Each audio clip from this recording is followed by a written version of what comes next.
In court, Princess Anne only spoke to confirm her name and plead guilty to a charge of having an uncontrollable dog. Welcome to WatchMojo UK, and today we're counting down our picks for the top 10 worst things the royal family has ever done. It would be a considerable stretch to say that he was a very, very close friend, but he had the most extraordinary ability to bring extraordinary people together. Before we begin, we publish new content every day, so be sure to subscribe to our channel and ring the bell to get notified about our latest videos. For this list, we're going to be looking at the most appalling behaviour from the modern British royals over the last century. So we won't be including things like the reign of Bloody Mary or the princes in the Tower. Let us know in the comments which branch of Pizza Express is your favourite. Number 10, the documentary. Seeking to change public perception of them in the late 60s, the royals opened the doors of Buckingham Palace and allowed a camera crew to follow them for months as they went about their day-to-day. The state visit to Austria, this might be very useful, because it's got a wool coat, and in May one never knows, does one? However, it might have made them seem too normal because the public at large hated the thing. It was bizarre to see them having a family barbecue or watching television together, when part of what ensures the royals' longevity in modern Britain is that people do view them as different. The documentary was so maligned by the Queen that she tried to have it suppressed, though it has since resurfaced.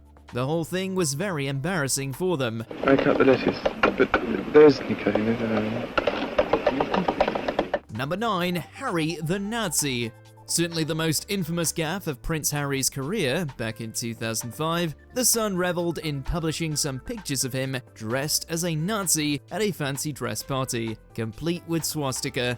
The public was outraged despite attempts to explain it as Harry just being young and reckless, perhaps because he was 21, and any 21-year-old should know better than to do something so offensive. Even years on, with Prince Harry greatly maturing and becoming a founder and patron of many charities, the Nazi photography still followed him everywhere and is frequently brought up as evidence of how out of touch the royals are. Number 8, Princess Anne's dogs. In court, Princess Anne only spoke to confirm her name and plead guilty to a charge of having an uncontrollable dog. 2002 was a difficult year for the royals, owing to the deaths of both Princess Margaret and the Queen Mother. But it was also the year in which a member of the royal family was first convicted for a criminal offence. That member was Anne, Princess Royal, who was found guilty of owning a dangerous dog and fined £500. This was still a very light punishment, as the dog had attacked some children. If any ordinary person had a bull terrier that behaved in the same way, it likely would have been destroyed. And just a year later, it was reported that the same dog had killed one of the Queen's corgis. Number 7, Charles and Diana's infidelities. Prince Charles' long affair with Camilla Parker Bowles has been long known, and is one of the reasons why their eventual wedding in 2005 had to be such a quiet affair. Well, there were 3 of us in this marriage, so it was a bit crowded. However, Princess Diana also had her fair share of extramarital dalliances, including most notoriously her riding instructor James Hewitt. Also well documented was her involvement with her bodyguard Barry Manicky, and later with the art dealer Oliver Hoa. Were you unfaithful? Yes, I adored him. Yes, I was in love with him. In the case of the latter, the Princess of Wales actually made harassing phone calls to his house. It's true that the Waleses were unhappily married and eventually separated in 1992, but it was still shocking to learn just how fraught their marriage was. Any breakdown of a marriage is obviously a dreadful thing. Number 6, treatment of Meghan Markle. It's no secret that the popularity of the Sussexes has been in decline for years, even before the bombshell Megxit announcement of 2018. However, in the interview with Oprah, we finally learnt about how Markle was treated by senior members of the royal family. There wasn't actually a huge formality the first time I met Her Majesty the Queen. There were already rumours about bigoted comments made towards their unborn son when the news broke that Markle was pregnant. But she alleged in 2021 that the royals were extremely dismissive and even cold about her mental health struggles. Prince Harry has long been an advocate of mental health, so it's hardly surprising that the pair decided to leave the royal family and pay back the public money spent on the Frogmore Cottage renovations. Number 5. Princess Margaret and Peter Townsend. Back in the 1950s, divorce was still a taboo subject, and the Church of England up until 2002 forbade people from getting remarried after being divorced in one of its churches. Ordinarily, people could simply get married at a different church or even the registry office, but that wasn't the case for Princess Margaret. Because the Queen is the head of the Church of England, she didn't give Margaret permission to marry her first love, Peter Townsend, as he was divorced and his ex-wife was still alive. If somebody tried to do that today, it would be an outrage. Thankfully, attitudes have changed significantly, and now there's no reason why people can't get remarried if a previous marriage failed. Number 4. Treatment of Princess Diana. It's the strength that causes the confusion and the fear. Despite her enduring popularity with the British public, even decades after her tragic death in 1997, Princess Diana was famously mistreated by the royal family. Not only did her mismatch with Prince Charles cause untold difficulties throughout her 20s, but the stress and pressure put on her by the firm caused a major deterioration in her mental health. It's widely known that she struggled with bulimia for a long time, eventually becoming an advocate for raising awareness of similar eating disorders. I said I just felt so desperate and I was crying my eyes out. She was also, however, hounded non-stop by the world's presses and treated mercilessly in the public eye, to the extent that the paparazzi were blamed for her death. Number 3. The Bowes Lions.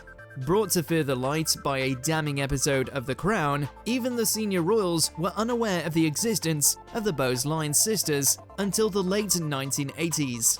The girls, Nerissa and Catherine, were the nieces of Queen Elizabeth, the Queen Mother, and were actually publicly listed as having died decades earlier, only for it to be found that they were still alive. Then, if they didn't threaten the integrity of the royal family, the girls need never have been hidden away.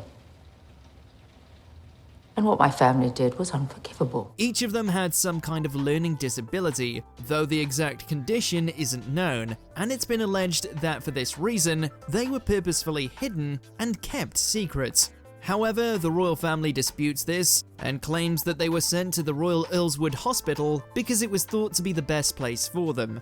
Number 2. Prince Andrew. This case is still ongoing, but in late 2019, Prince Andrew was implicated in the scandal surrounding Jeffrey Epstein, with one woman making some huge accusations against the Queen's favourites. Now, I went there with the sole purpose of saying to him that because he had been convicted, it was inappropriate for us to be seen together. Trying to clear his name, Prince Andrew promptly appeared on Newsnight in an interview with Emily Mightless, in which he gave an absolutely baffling alibi. He couldn't have engaged in any untoward activities, as he was in a Pizza Express in Woking at the time, with Princess Beatrice attending a birthday party. As well as that, the girl's testimony must have been false because she claimed the prince was sweating and he professed that he doesn't sweat. Why would you remember that so specifically? Why would you remember a Pizza Express birthday and being at home? Because going to Pizza Express in Woking is an unusual thing for me to do. His explanations haven't washed with anybody, and the FBI is still trying to take legal action against him. Number 1. Edward VIII. He was already the cause of a massive scandal when he abdicated the throne in order to marry American socialite and divorcee Wallis Simpson. But he was also, most infamously, a Nazi sympathizer. Edward and Simpson visited Nazi Germany in 1937 and toured around as Hitler's honoured guests, and his pro-Nazi beliefs were known about by the British establishment for years and the FBI. He was even photographed giving Nazi salutes to many people who attended the tour, and there's evidence that the Nazis were plotting to reinstall Edward as king if they'd ever managed to take over Great Britain. This information was buried for years, but became public knowledge in the late 50s. Do you agree with our picks? Check out this other recent clip from WatchMojo UK, and be sure to subscribe and ring the bell to be notified about our latest videos.